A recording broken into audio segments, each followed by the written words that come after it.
Hey guys, and welcome to another episode of Let's Max Warframe. Today we got the first major update to Spectres of the Rail Update 1, and that comes with a whole bunch of skins, plus a new weapon from everyone's favourite Cephalon that isn't Cephalon Shy, Cimaris, and that is the new melee weapon, the Heliocor. Now the Heliocor can be picked up from Cephalon Cimaris for a pretty sizable 75,000 standing, and does require a Gamma Core to craft.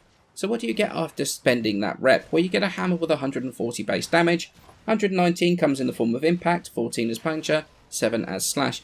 Makes this one of the highest base damages of all melee weapons in the game. It's equal to the ever impressive War Greatsword, and in fact more than the newest Prime Melee, the Fagor Prime.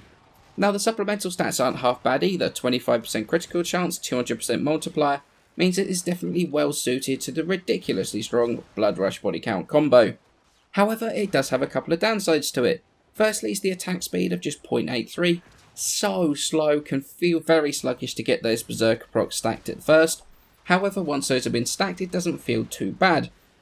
Until then though, it is pretty painful. And then you've got the status chance of just 2.5%, which is nowhere near enough to get a status build on there.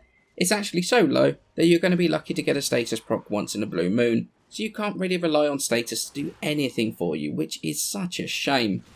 Now, one of the criticisms I've had of melee weapons is all but a few of them function exactly the same as each other, and that they don't differ in any real way.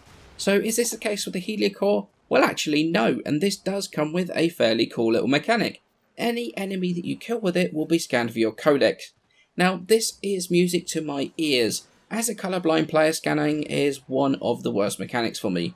Green for codex entry complete, red for codex not complete. So looking through a scanner for me is absolutely hateful and something I just do not enjoy. If I can go around hitting them with a hammer to scan them into my codex instead, I am all for it. And it gives this weapon a bit more personality, rather than just feeling like a reskin of something else.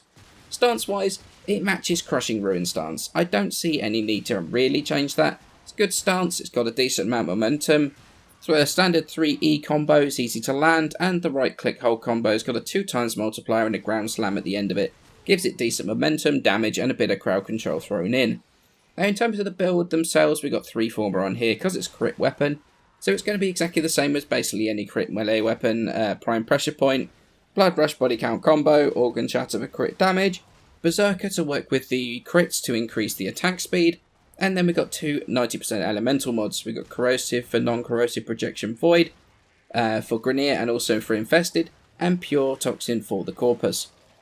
Now the final mod slot, we have a little bit of flexibility with. You could put on Prime Fury on there for attack speed, to make it less painful to stack that Berserker. Plus, since it improves the speed of the weapon in general, it's going to be way faster when Berserker does finally stack. Or you could choose to put more range on it by putting on... well, you can change out Prime Fury, put Prime Reach on there. Personally, I don't feel a huge amount of difference with that on there, but it's an option if you do feel that that's the way you want to go. Another option is to ignore Prime Fury or Prime Reach and put on Life Strike in there for the lifesteal. And that pretty much is the option I'm going to be going for most often. I love that health steal, and it adds a ridiculous amount of survivability to pretty much every frame that you use. But do I actually like the Heliocor? And the answer to that is actually, yes I do. It's immediately gone to one of the top melee weapons in the game, only slightly worse than the Fagor Prime because of those supplemental stats, despite the slightly higher base damage.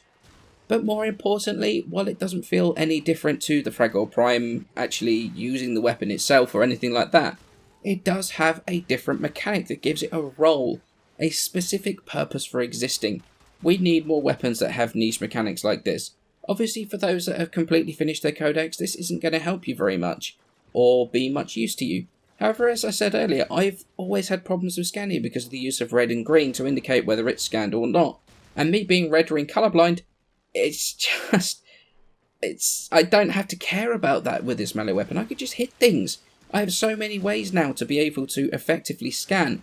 Between this, Helios, you've got Atlas's Augment. It even seems to work on Kavat and getting their DNA, even if your codex entry for them is complete. So that is a pretty nifty little feature. If you are a fan of melee and don't have your codex complete, this is the weapon for you. For everyone else, it's a pretty damn decent weapon, especially if you're a fan of hammers. Now I hope you enjoyed my quick look at the Heliocor.